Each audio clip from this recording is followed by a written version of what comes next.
আসসালামু আলাইকুম। Real village cooking চ্যানেলে সবাইকে ওয়েলকাম জানাচ্ছি। আজকে আমি বানাবো গরু মাংসের বিরিয়ানি। খুবই টেস্টি এবং ইয়ামি। আপনারা যদি স্টেপ বাই স্টেপ ফলো করেন খুবই টেস্টি হবে এই রেসিপি। আর কোনো গেস্ট এলে খুবই প্রশংসা পাবেন।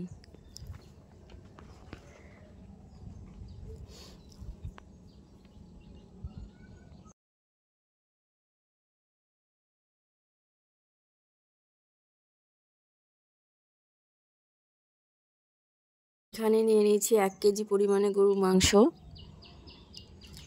বড় বড় পিস করে কেটে নিয়েছি।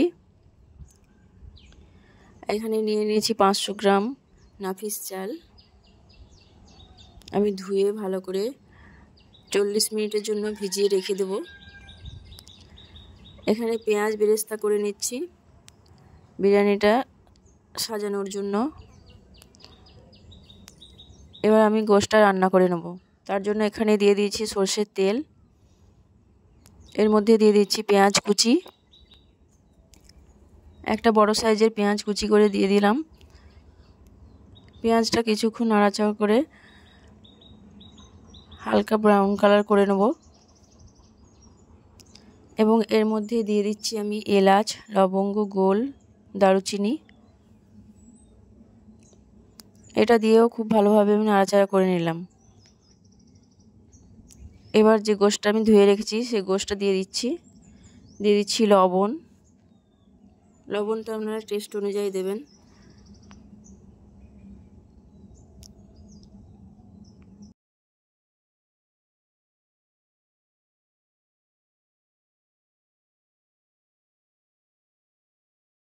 লবণটা দিয়ে আমি নাড়াচাড়া করে নিলাম। দিয়ে দিচ্ছি আদা রসুন বাটা, 2 চামচ পরিমাণে আদা রসুন বাটা দিয়ে দিলাম। দিয়ে দিচ্ছি লঙ্কা গুঁড়ো 1 চামচ পরিমাণ, হলুদ গুঁড়ো 1 চামচ পরিমাণ, দিয়ে দিচ্ছি জিরে গুঁড়ো 1 চামচ পরিমাণ এবং ধনে গুঁড়ো 2 চামচ পরিমাণ। দিয়ে আমি ভালোভাবে মাংসটাকে কষে নেব। খুব ভালোভাবে কষাতে হবে। কিছুক্ষণ টাইম নিয়ে মাংসটা কষে নিয়েছি। এবার আমি প্রেসার কুকারে ট্রান্সফার করে দিচ্ছি, যে এটা আমি এবার সেদ্ধ করে নেব। 4 থেকে 5টা হুইসেল দিয়ে নেব।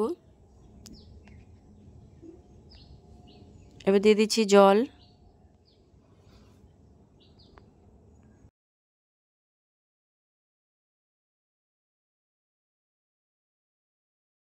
আমি যে বেরেস্তাটা করছিলাম সেটা বেরেস্তা হয়ে গেছে, এটা আলাদা করে তুলে রেখে দিচ্ছি এবং আলু, লবণ এবং ফুড কালার দিয়ে সেদ্ধ করে নিয়েছি, ওগুলো আমি ভেজে নেব। আপনারা চাইলে নাও ভাজতে পারেন, ভাজলে আলুর স্বাদটা ভালো হয়। বিরিয়ানির চালটা সেদ্ধ করার জন্য আমি এখানে জল নিয়ে নিয়েছি। এর মধ্যে দিয়ে দিয়েছি লবণ এবং গোল, এলাচ, দারুচিনি, তেজপাতা এবং 2 চামচ অয়েলও দিয়ে দেবেন। দিয়ে দিচ্ছি কিশমিশ। এটা ফুটে এলে এর মধ্যে দিয়ে দেবো চাল।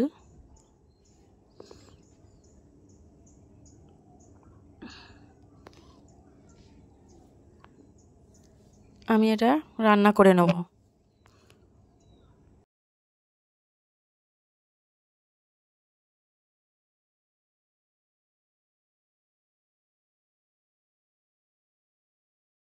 এইট্টি % আমি কুক করে নেব। বিরিয়ানির চালটা রান্না করার সময় বারবার চেক করতে হবে, নাহলে চালটা গলে যেতে পারে। 80% কুক করে নিচ্ছি। এটা হয়ে গেছে। এবার এটা আমি চালটা আমি আলাদাভাবে ছেঁকে নিচ্ছি। এখানে মাংসটাও আমি রান্না করে নিচ্ছি। এর মধ্যে দিয়ে দিচ্ছি বিরিয়ানির মশলা, 2 চামচ পরিমাণে বিরিয়ানি মশলা দিয়ে দিলাম। দিয়ে দিচ্ছি গোলাপ জল। এটা আমি ভালোভাবে মিশিয়ে নিচ্ছি এবং দিয়ে দিচ্ছি মিঠা আতর।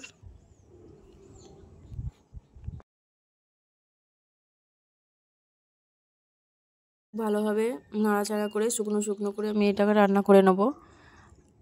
এখানে আমার রাইসটাও রেডি হয়ে গেছে, আসামটা ছেঁকে নিয়েছি। গরুর মাংসটাও রেডি হয়ে গেছে। এবার আমি বিরিয়ানিটা সাজিয়ে নেব। তার মধ্যে একটা হাঁড়ি নিয়েছি, হাঁড়িটার মধ্যে আমি 1 কাপ পরিমাণে জল দিয়ে হাঁড়িটাকে গরম করে নিয়েছি। আপনারা এখানে অয়েলও দিয়ে দেবেন। তারপর দিয়ে দিচ্ছি রাইস দিয়ে দিচ্ছি বিরিয়ানির মশলা এবং বেরেস্তা করা পেঁয়াজ। আবারও রাইস দিয়ে দিচ্ছি বিরিয়ানির মশলা। চারিদিকে খুব ভালোভাবে ছড়িয়ে দিতে হবে এবং বেরেস্তা পেঁয়াজ দিয়ে দিচ্ছি, চিনি এবং গরুর মাংসটা দিয়ে দিলাম, চারিদিকে ছড়িয়ে দিচ্ছি। চিনি দিলে এর স্বাদটা ভালো হয়, একটু মিষ্টি ভাব থাকে, খেতে খুবই ভালো লাগে। আবারও দিয়ে দিচ্ছি রাইস। এবার দিয়ে দেব যে আলুগুলো আমি রেখেছি ভেজে, সে আলুগুলো দিয়ে দিচ্ছি।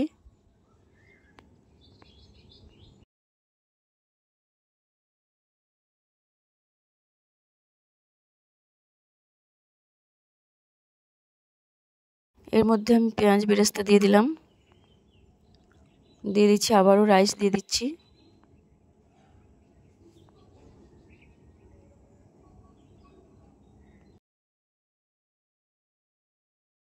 বেরেস্তা করা পেঁয়াজ দিয়ে দিলাম, বিরিয়ানির মশলা ছড়িয়ে দিচ্ছি, দিয়ে দিচ্ছি মিঠা আতর,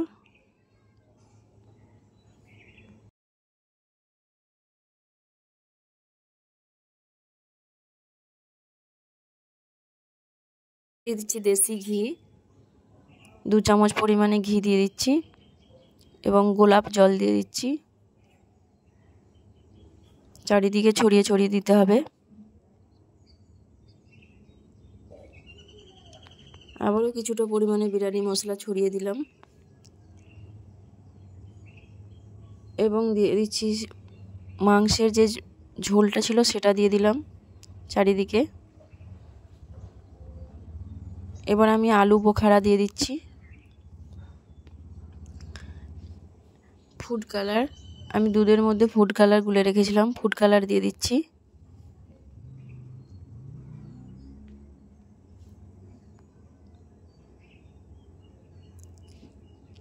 অয়েল দিয়ে দিচ্ছি চারিদিকে।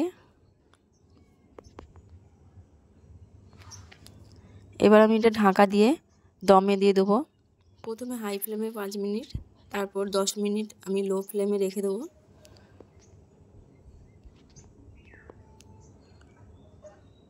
বিরিয়ানিটা আমার হয়ে গেছে, খুব সুন্দরভাবে হয়ে গেছে, খুব সুন্দর একটা সেন্ট। আপনাদেরকে আমি দেখাচ্ছি, দেখুন খুব সুন্দরভাবে হয়েছে, খুবই টেস্টি হবে। আপনারা যদি স্টেপ বাই স্টেপ ফলো করেন একইভাবে, খুবই টেস্টি হবে, খেতে খুবই ভালো লাগবে। ভালো লাগলে আমি এটাকে এবার সার্ভ করে নিচ্ছি একটা প্লেটের মধ্যে। দেখুন খুব সুন্দর হয়েছে। ভালো লাগলে অবশ্যই চ্যানেলটা সাবস্ক্রাইব করবেন নতুন নতুন রেসিপি পাওয়ার জন্য।